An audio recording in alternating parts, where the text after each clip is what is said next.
Hey, what's going on everybody, and welcome to the RC Retro channel. In this episode, we're going to be building the 2014 Kyosho Beetle, which is part of their legendary series of re-releases. Now, I got mine back in the spring of 2020, about 2 months into the whole, pandemic quarantine, and that's right around when everybody was buying up RC kits left and right. And to find this online was not happening. This was basically non-existent. I could not find this anywhere. And so there's not really any hobby stores by where I live that even would carry this.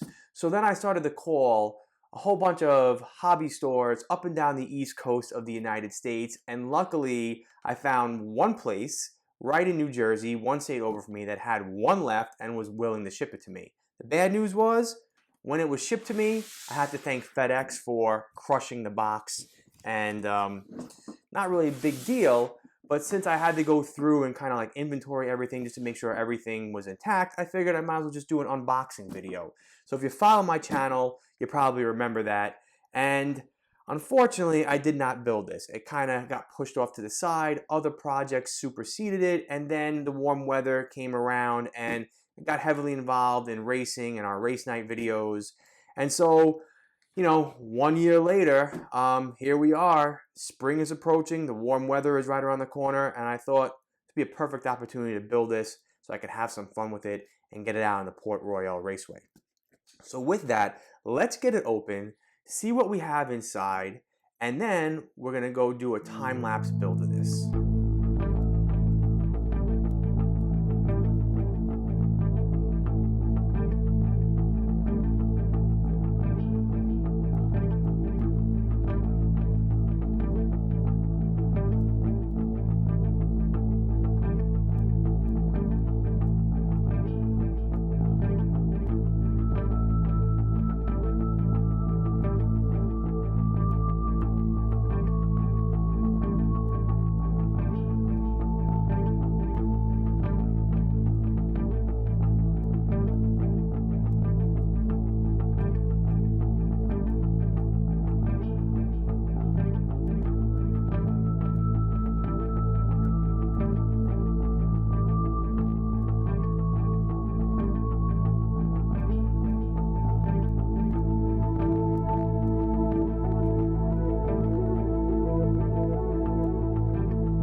So already, step number 1, I make a mistake.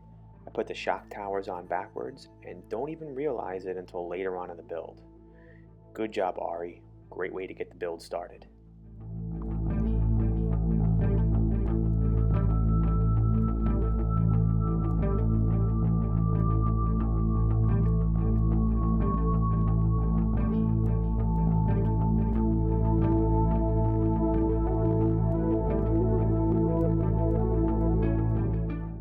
Step number 5 is crucial, and you want to make sure that the lines on the bar that you're installing line up perfectly, because this is going to give you the exact angle necessary to mount your front arms, and if it is off, it'll definitely affect your suspension.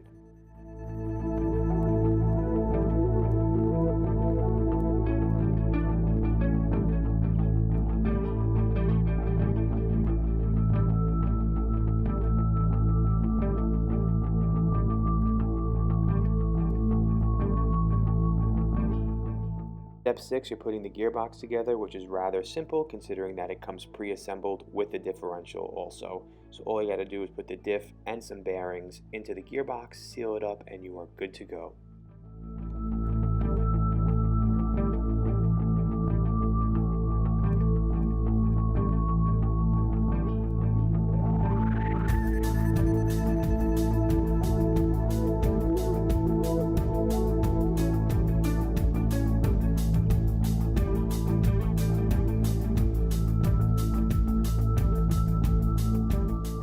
So for this build, I'm using a Tamiya sport-tuned motor, but the manual calls for a Le Mans 490 brush motor, which I would love to use if I was able to get my hands on one. They are currently sold out all over the place, and hopefully in the next few weeks, maybe even months, when people start to restock, I will get one, and then I will definitely be putting it in the Beetle.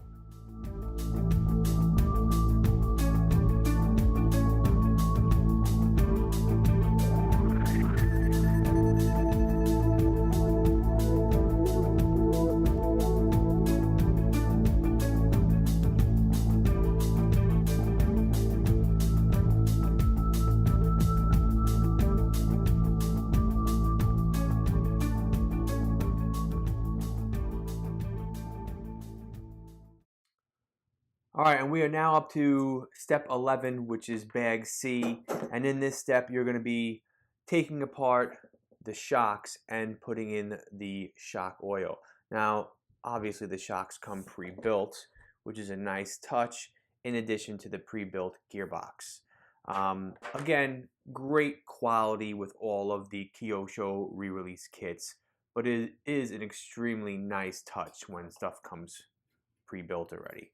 So you're just going to take these apart, and the instruction manual tells you to fill it with 25 weight Kyosho oil.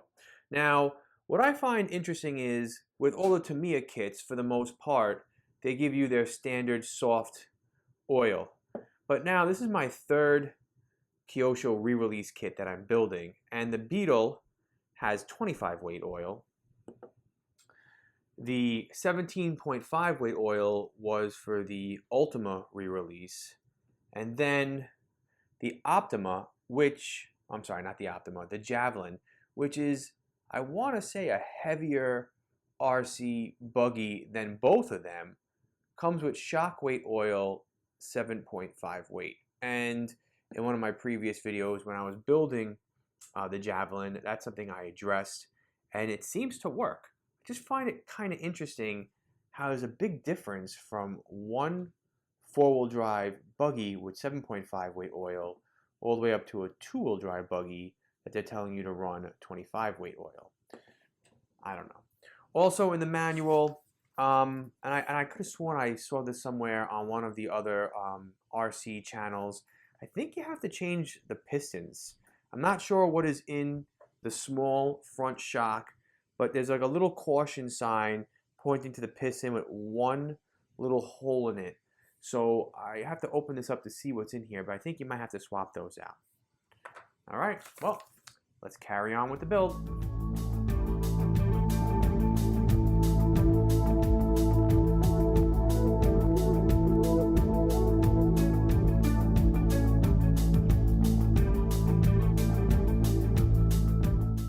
For step 13, pay careful attention because you're putting in the rear suspension posts.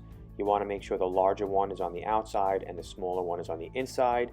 And then that is where the bar is going to go through, where you're going to attach your rear trailing arms.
Yep, it wasn't until step 21 that I realized that I had the shock towers on backwards. So all I had to do was take them off, flip them around, and then I can continue on with putting the whole front suspension together.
Well, that's it for the Kyosho Beetle 2014 build, minus the paint and the stickers. And that's going to be in an upcoming video, as well as getting some running footage on the Port Royal Raceway. Now, as far as the build quality with this kit, I have to say it's top notch, just like the rest of the Kyosho Legendary series. The whole platform is aluminum and has a trailing arm design for the front and the rear arms. Now, what's also nice about this kit is that the gearbox and the shocks come pre-assembled, which you saw earlier on in the build video, and that really simplifies the build and makes it nice and easy. The electronics sit nicely in a tub, which easily detaches from the rails, and there's only 2 screws that hold that into place. It really makes getting to your electronics and having to replace them very, very easy, and I like that. The entire kit is hex screws that are countersunk, so it gives it a nice streamlined, clean look. And of course, just like all the other RCs in the Legendary series, it comes completely ball raced. And on a final note, the body, which obviously isn't painted up yet, is pre-cut, so that's pretty awesome. So as far as the build, it was easy, it was enjoyable, and it's more along the lines of an entry-level build. And I highly encourage and recommend that if you're interested in this, you get one, because I have a feeling this is going to be a lot of fun on the Port Royal Raceway. But that's if you can find one, because these have been sold out for basically over a year. And what's interesting is when I go onto Kyosho America's website, not Kyosho's website, but Kyosho America's website, and I go to the Legendary series of all the re-releases, this is actually not there. It's absent from the page. And does that mean it's discontinued? Well, I don't know, because Kyosho America doesn't have it. But if you go on their website and you do a parts search for the Beetle, all the parts, such as replacement parts, show up, but it's just not there as a whole kit. But when you go to Kyosho's website, which is their worldwide website, this is on there. So, I mean, hopefully Kyosho, gets their production up and running and, puts out a whole nother batch of all their Legendary series and can replenish their stock, because I've seen people who have talked to me about how they pre-ordered one of these back in the spring of 2020, and every month when you go to the various distributors' websites for RCs, it says, coming out the next month, coming out the next month, coming out the next month. And now it's just a blanket statement saying when stock replenishes, your order will be fulfilled. So I don't even think that the major distributors across the world know when they're going to get, their stock replenished by Kyosho. But hopefully it's sooner than later. All right. Now, on a final note, I know I briefly mentioned this earlier on, but I really want to get one of those Kyosho Le Mans 490 brushed motors. That's really the brushed motor that they recommend for all of their Legendary series re-releases. And when I got this back in the spring of 2020, I was searching for one of those motors and they were non-existent. And so they're still non-existent over a year later. So I would like to get just one. I mean, they're rather pricey for a brushed motor. They're about $50. But I want to put it in here and, just see how it handles versus some of the other brushed motors. I know I said it's kind of sacrilegious to put a Tamiya motor in a Kyosho, but that's what I have. I have a whole bunch of these sport-tuned brushed motors, and I really like them. And so this is what it will get for its initial run on the Port Royal Raceway until I can get my hands on one of those Le Mans motors. So, all right, so with that, that's the end of the video. Thank you for checking it out and sticking all the way to the end. Thank you for your support.